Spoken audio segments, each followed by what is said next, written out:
ये पहले पढ़ाया जाता था strategies of enhancement in food resources नाम के चैप्टर में। ये जो ऐड किया है ना, ये स्ट्रेटजीज का पार्ट है। स्ट्रेटजीज चैप्टर तो कर दिया डिलीट, लेकिन उसके इस हिस्से को बायोटेक्नोलॉजी में इंट्रोड्यूस कर दिया इन्होंने। अब वो जो टेक्निक है वो है प्लांट टिश्यू कल्चर।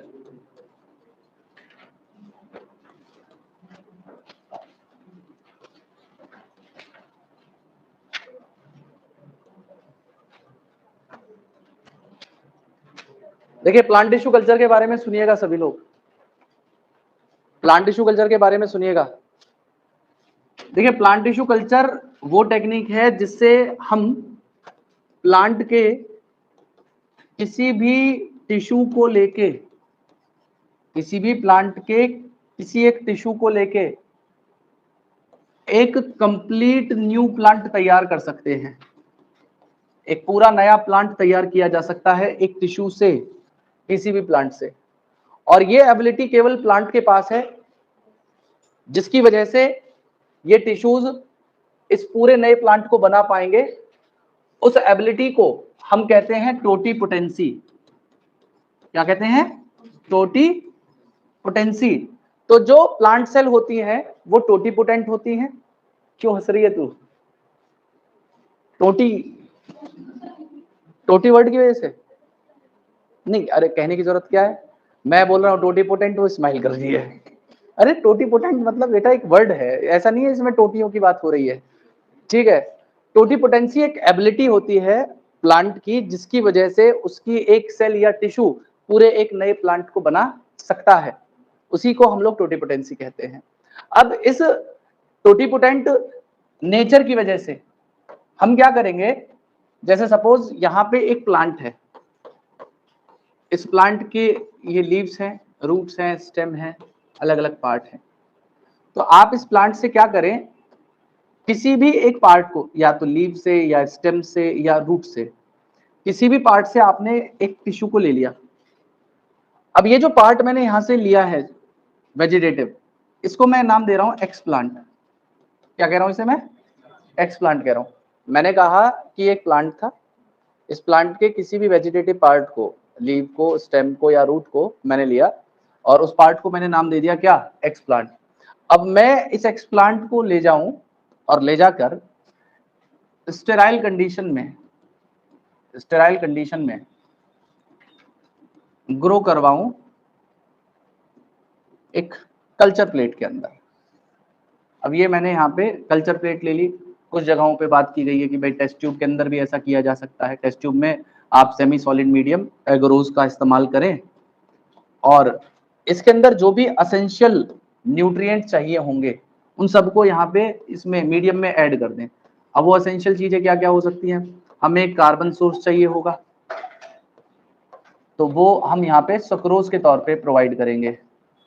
उसके अलावा कुछ इनऑर्गेनिक सॉल्ट्स को डालेंगे। वो इनऑर्गेनिक सॉल्ट क्या करेंगे? मिनरल्स को फुलफिल करेंगे। कुछ हम अमीनो एसिड्स को लेंगे, कुछ एसेंशियल विटामिन्स यहाँ पे डाल देंगे और फाइनली इसके अंदर हम प्लांट ग्रोथ रेगुलेटर्स को भी डालते हैं। प्लांट ग्रोथ रेगुलेटर्स को भी डालते हैं और वो प्लांट रेगुलेटर्स होंगे ऑक्सिन और साइटोकाइनिन। वो प्लांट रेगुलेटर होंगे ऑक्सिन और साइटोकाइनिन्स। तो मैंने क्या किया है, मैंने किसी भी एक प्लांट से एक एक्सप्लांट लिया है, उसके किसी भी एक पार्ट को लिया और उस पार्ट को लेके मैंने इस न्यूट्रिएंट मीडियम में डाल दिया। न्यूट्रिएंट मीडियम में कार्बन सोर्स के तौर पे सुक्रोज लिया गया था, इनऑर्गेनिक सॉल्ट लिए गए थे, अमीनो एसिड लिए गए थे, विटामिन लिए गए थे और ऑक्सिन और साइटोकाइनिन्स प्लांट ग्रोथ रेगुलेटर्स यहाँ पे लिए।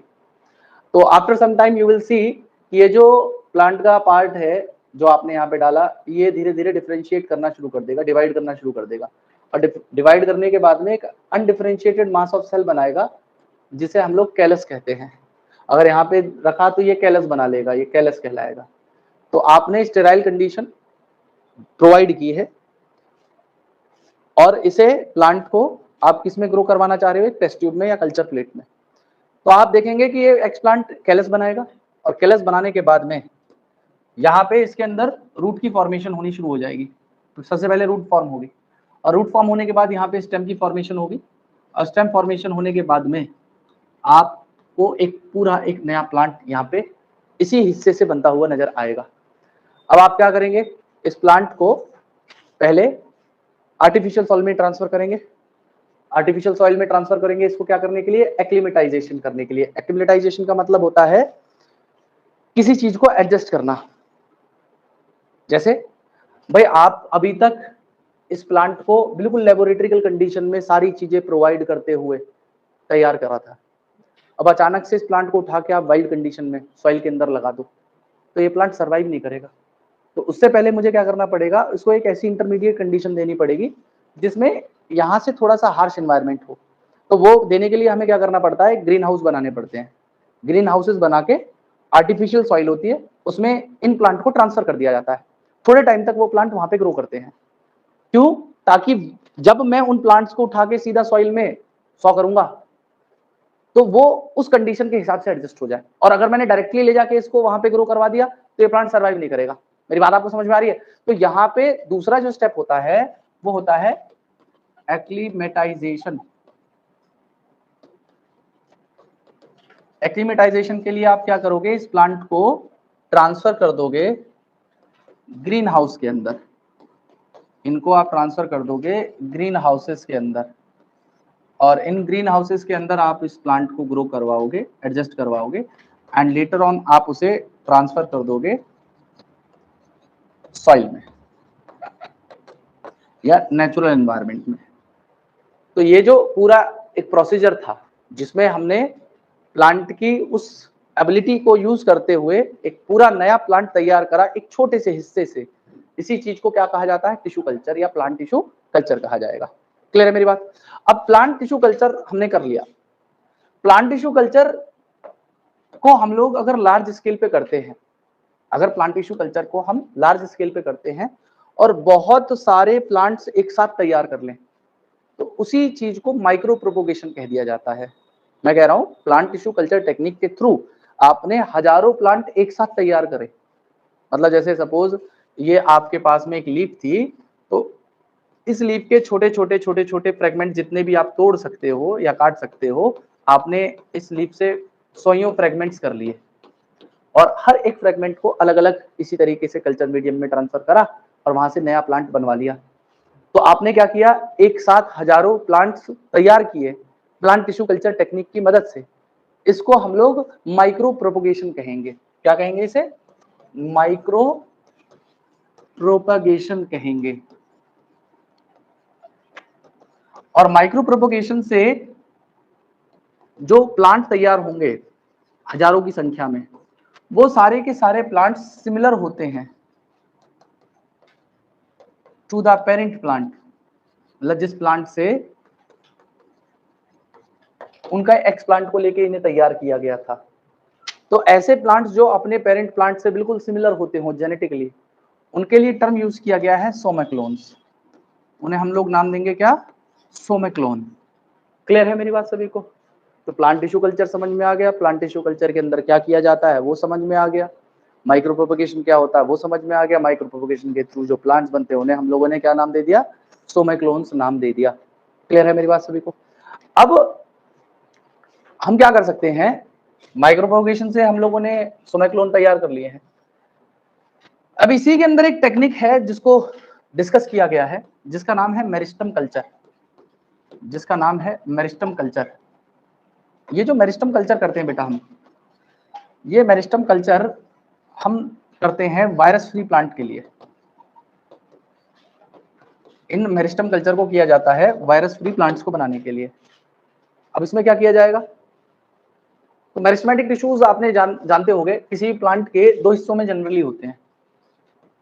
एक तो सबसे ऊपर जो एपिकल बड होते हैं और यहाँ पे जो लीव्स होती है, लीव्स के एक्सिल में एक्सिलरी बड होते हैं। तो ये एपिकल बड हो गया, ये एक्सिलरी बड हो गया। तो सपोज करो ये प्लांट था, इस प्लांट को किसी वायरस ने इन्फेक्ट किया है। अब ये पूरा का पूरा प्लांट वायरस इन्फेक्टेड है। तो वायरस बेशक किसी भी हिस्से को इन्फेक्ट करे, लीव को इन्फेक्ट कर सकता है, स्टेम को इन्फेक्ट कर सकता है, रूट को इन्फेक्ट कर सकता है, लेकिन कभी भी इन मेरिस्टेमेटिक पार्ट को इन्फेक्ट नहीं कर पाएगा। मतलब जो मेरिस्टेमेटिक पार्ट होते हैं वो एक्टिवली डिवाइडिंग जोन है या एक्टिवली डिवाइडिंग रीजन है, और जो भी रीजन एक्टिवली डिवाइड कर रहा होगा वहां पे कोई भी पैथोजन सर्वाइव नहीं कर सकता। तो अब एक बात बताइए आप, मैंने बताया कि ये जो मेरिस्टम थे इनके ऊपर वायरसेस का कोई असर नहीं हुआ, और वो मेरिस्टम कौन सा ले लिया मैंने, या तो एपिकल या एक्सिलरी, एपिकल या एक्सिलरी। अब इन मेरिस्टम को लिया मैंने, इनमें से कोई भी मेरिस्टम ले लिया मैंने, अब इसको कोई वायरस इन्फेक्ट नहीं कर पाएगा। अब मैंने इसको लेके फिर से टिश्यू कल्चर किया, और टिश्यू कल्चर करने के बाद में यहाँ पे एक पूरा का पूरा नया प्लांट हमने तैयार करवा लिया। तो ये जो पूरा का पूरा प्लांट बना है ये किससे बना है, इस मेरिस्टेमेटिक टिश्यू से बना है। तो जब मेरिस्टेमेटिक टिश्यू को वायरस इन्फेक्ट नहीं कर सकते तो इस प्लांट को भी इन्फेक्ट नहीं कर पाएंगे, क्योंकि ये पूरा का पूरा किससे बना है, मेरिस्टेमेटिक टिश्यू से डिवाइड होकर बना है। तो ये जो प्लांट तैयार करा हमने कैसा तैयार कर लिया, ये वायरस फ्री प्लांट है। ये क्या है, एक वायरस फ्री प्लांट है। तो वायरस फ्री प्लांट को हम लोगों ने मेरिस्टम कल्चर करके कर लिया। बहुत सारी कमर्शियल वेराइटीज हैं, टोमेटो है, बनाना है, उन सबको हम लोगों ने माइक्रो प्रोपोगेशन करके पहले वाली टेक्निक से उनको प्रोपोगेट करके देख लिया है, और वो जिस तरीके से नेचुरल प्लांट ग्रो करता है ऐसे वो भी ग्रो कर रहे हैं। और सिमिलरली मेरिस्टम कल्चर के थ्रू भी हमने शुगर केन को और बनाना को और अदर एप्पल जैसे प्लांट्स को क्या करवाया है, मेरिस्टम कल्चर करके वायरस फ्री बनाने की कोशिश की है। क्लियर है मेरी बात। तो एक ये वाला पार्ट यहाँ पे दिया गया है, पहला प्लांट टिश्यू कल्चर। अब प्लांट टिश्यू कल्चर के लिए कैसे किया जाएगा, तो एक बार आपको मैं डायग्राम दिखा देता हूँ प्लांट टिश्यू कल्चर के लिए। प्लांट टिश्यू कल्चर में कैसे काम किया जाता है।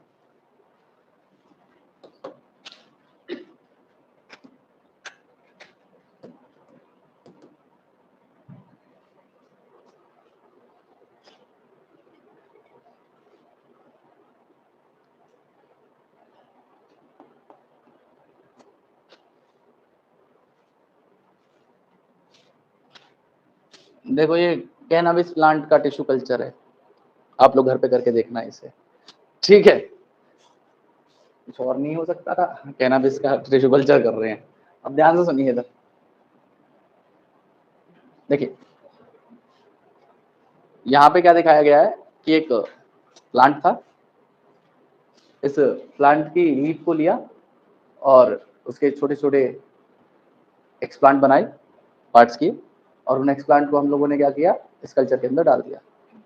कल्चर में डालने के बाद में वो डिफरेंशिएट किया, कैलस बनाया उसने, फिर उससे धीरे धीरे रूट की फॉर्मेशन स्टार्ट हो गई।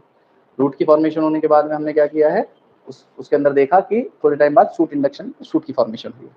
अब शूट की फॉर्मेशन होने के बाद में हमने उसको क्या किया, एक्लीमेटाइजेशन, मतलब ये देखो ग्रीन हाउस जैसा बनाया हुआ है और आर्टिफिशियल सॉइल में ट्रांसफर कर दिया है। थोड़े टाइम ये प्लांट वहाँ पे रहेगा, उसके बाद हम क्या करेंगे, इस प्लांट को ट्रांसफर कर देंगे किसके अंदर, एक नेचुरल पॉट के अंदर ट्रांसफर कर दीजिए या सॉइल के अंदर ट्रांसफर कर दीजिए। तो ये टिश्यू कल्चरिंग टेक्निक थी, और ये तो एक ऐसे दिखाया हुआ था। नेचुरली कैसे किया जाता है, तो देखो ये रियल टिश्यू कल्चर का उन्होंने दिखाया हुआ है, इस प्लांट को कैसे टेस्ट ट्यूब के अंदर ग्रो किया हुआ है। और ये जो पूरा प्लांट बना है ना बेटा, ये उसी कैलस से बना है या एक्स प्लांट से बना है, जिसकी रूट्स और स्टेम आप देख पा रहे होंगे। तो इस तरीके से पूरा प्रोसीजर जो है किया जाता है। लेकिन ये सब करने के लिए एक बात याद रखिएगा, शुरुआत में हमें क्या करना पड़ेगा, बिल्कुल स्टेराइल एनवायरनमेंट देना पड़ेगा। स्टेराइल एनवायरनमेंट का मतलब है बेटा कि बिल्कुल कंडीशंस वहां पे कंटामिनेशन फ्री होनी चाहिए, नहीं तो आप टिश्यू कल्चर नहीं कर पाओगे। अब कंटामिनेशन फ्री एनवायरनमेंट मैंने, आप याद करिए बायोटेक्नोलॉजी जब शुरू करी थी तो वहां पे प्रिंसिपल्स की बात की थी, और प्रिंसिपल्स में हाँ बायो प्रोसेस इंजीनियरिंग बताया था। तो वही बायो प्रोसेस इंजीनियरिंग का हमें यहाँ पे भी ध्यान रखना पड़ेगा।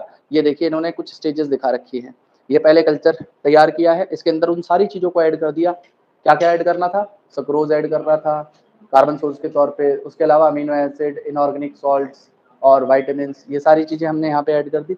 ऐड करने के बाद में देखिए बहुत छोटा सा एक्सप्लांट यहाँ पे रखा है, फिर इस एक्सप्लांट ने डिवाइड करना शुरू करा, और डिवाइड करने के बाद में यहाँ पे देखिए आप, ये एक छोटा सा नया प्लांट तैयार कर लिया, और ये डिवाइड करते हुए पूरा एक बड़ा नया प्लांट तैयार हो गया। अब आप इस प्लांट को आगे ट्रांसफर कर दीजिएगा इसके अंदर, आर्टिफिशियल सॉइल के अंदर या ग्रीन हाउस के अंदर, और उसके बाद में आप इसे नेचुरल एनवायरनमेंट में ट्रांसफर कर पाएंगे। तो ये तो रही बात इसकी प्लांट टिश्यू कल्चर की, प्लांट टिश्यू कल्चर हमने कैसे किया और किस एबिलिटी की वजह से हम टिश्यू कल्चर कर पाते हैं। अब इसी में एक उन्होंने नया एक टर्म दे रखा है सोमेटिक हाइब्रिडाइजेशन का या सोमेटिक हाइब्रिड्स का, वो क्या होते हैं तो उसे भी जान लीजिए। ये बहुत आसान सी बात है, सोमेटिक हाइब्रिड कैसे बनाए जाएंगे। तो इधर देखिए एक टेक्निक और बता रखी है सोमेटिक हाइब्रिडाइजेशन की, सोमेटिक हाइब्रिडाइजेशन। देखिए सोमेटिक हाइब्रिडाइजेशन में क्या किया जाएगा, दो अलग अलग प्लांट की स्पीशीज ले लिए, ये प्लांट स्पीशीज 1 ले ली और ये प्लांट स्पीशीज नंबर 2 ले लिया। अच्छा, इन दोनों प्लांट्स को मैंने इसलिए चूज किया कि इनके पास में कुछ डिजायरेबल कैरेक्टर्स थे और इन प्लांट के पास में भी कुछ डिजायरेबल कैरेक्टर थे। अब इन दोनों प्लांट की वैरायटीज से मैंने एक सेल इसकी निकाल ली और एक सेल मैंने इस प्लांट से निकाल ली। अब इन दोनों सेल्स के साथ मैंने क्या किया, ये दोनों अलग अलग प्लांट की स्पीशीज हैं, ध्यान रखना। अब ये जो प्लांट नंबर 1 है, सपोज करो ये पोटैटो ले लिया मैंने और ये मैंने टोमेटो ले लिया। अब मैंने क्या किया, इन दोनों सेल्स की सेल वॉल को रिमूव कर दिया, इनकी दोनों की सेल वॉल को मैंने क्या कर दिया, रिमूव कर दिया बाय एंजाइम डाइजेशन। ठीक है, एंजाइम्स की मदद से या एंजाइम से इनकी सेल वॉल को डाइजेस्ट करवा दिया और डाइजेस्ट करवाने के बाद में इनके जो अंदर बचा वो इनका प्रोटोप्लास्ट बचा, जो इनका बचा वो प्रोटोप्लास्ट बचा। हालांकि प्रोटोप्लास्ट उसे कहते हैं जब किसी भी सेल से हम उसकी प्लाज्मा मेम्ब्रेन को हटा देते हैं और उसकी सेल वॉल को हटा देते हैं तो उसके बाद में प्रोटोप्लास्ट बचता है। याद होगा आपको जब मैंने 11th में कभी सेल पढ़ाई थी। और प्रोटोप्लाज्म से अगर आप न्यूक्लियस को हटा देंगे तो साइटोप्लाज्म बचता है। साइटोप्लाज्म से जब आप सेल ऑर्गेनेल्स को हटा देते हो तो क्या बचेगा, साइटोसोल। तो मैंने क्या किया है, जैसे ये एक सेल थी और इसके चारों तरफ सेल वॉल थी, तो मैंने इसकी सेल वॉल को हटा दिया है और इसकी प्लाज्मा मेम्ब्रेन को हटा दिया है। अंदर न्यूक्लियस और जितने भी सेल ऑर्गेनेल्स हो सकते थे और इसका जो जेल मैट्रिक्स था साइटोप्लाज्म, उसको इंटैक्ट रहने दिया है। क्लियर है मेरी बात आप? तो मैंने इसके केवल दोनों आउटर पार्ट मतलब किस किस को मैंने ये दोनों हटा दिए, बस इसका अब जो बचा है वो प्रोटोप्लाज्म बचा, दोनों सेल का प्रोटोप्लाज्म बचा। तो मैंने इन दोनों के प्रोटोप्लास्ट को निकाला और इन दोनों के प्रोटोप्लास्ट को मैंने क्या कर दिया, फ्यूज करा दिया। मैंने इन दोनों के प्रोटोप्लाज्म का फ्यूजन करा दिया और प्रोटोप्लाज्म का फ्यूजन करा दिया तो यहाँ पे जो बनेगा उसे मैं कहूंगा सोमेटिक हाइब्रिड। उसे मैं क्या नाम दूंगा, सोमेटिक हाइब्रिड। और पोटैटो और टोमेटो के सोमेटिक हाइब्रिड को नाम दिया गया था पोमैटो। क्या नाम दिया गया था, पोमैटो। इसके पास में पोटैटो और टोमेटो की दोनों की कैरेक्टरिस्टिक थी, लेकिन बाद में इसे उगाया गया नहीं क्योंकि इसकी कोई कमर्शियल यूटिलाइजेशन नहीं थी। तो कमर्शियल यूटिलाइजेशन ना होने के कारण पोमैटो फेल हो गया, तो इस वजह से इसको आगे यूज नहीं किया गया। लेकिन हाँ, ये पोमैटो पहला सोमेटिक हाइब्रिड था जिसको प्रोटोप्लास्ट फ्यूजन से तैयार किया गया था। और सोमेटिक हाइब्रिडाइजेशन से बने हुए जो हाइब्रिड है उन्हें हम लोग क्या कहते हैं, सोमेटिक हाइब्रिड्स कह देते हैं। क्लियर है मेरी बात सभी को? अब अच्छा, जितने से क्वेश्चन पूछा गया वो आप सभी को आता है, विटामिन ए उसी से बार बार क्वेश्चन पूछा गया। अब इसमें करा क्या गया था बस इतना जान लीजिए। देखिए गोल्डन राइस को तैयार किया गया था या बनाया गया था फुलफिल करने के लिए, to fulfil dietary vitamin A, मतलब वो पॉपुलेशन या वो लोग जिनको विटामिन ए की डेफिशिएंसी थी, फुलफिल शॉर्टेज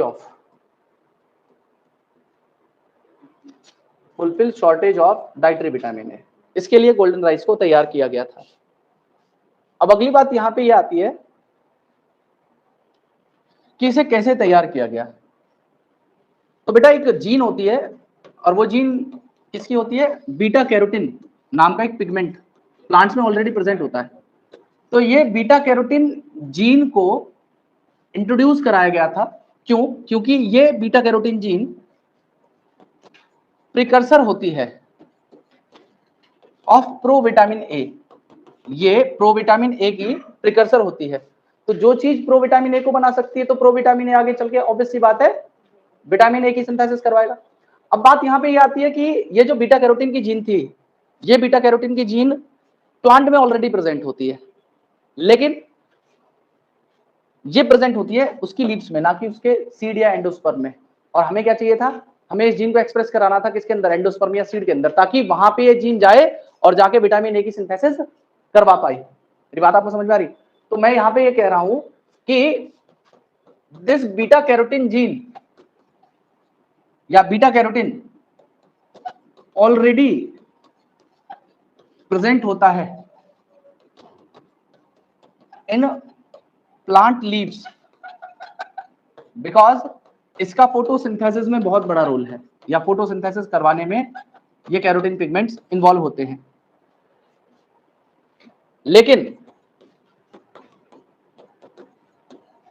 ये एंडोस्पर्म में नहीं है, ये एंडोस्पर्म के अंदर प्रेजेंट नहीं होती। तो हमें करना क्या था, हमें इस बीटा कैरोटीन को एक्सप्रेस कराना था उस राइस के एंडोस्पर्म में। और अगर हम राइस के एंडोस्पर्म के अंदर उस बीटा कैरोटीन जीन को एक्सप्रेस करा पाएंगे तो वैसी बात है ये बीटा कैरोटीन प्रिकर्सर है, तो विटामिन ए बनाएगा। तो ये बात थी गोल्डन राइस को लेकर।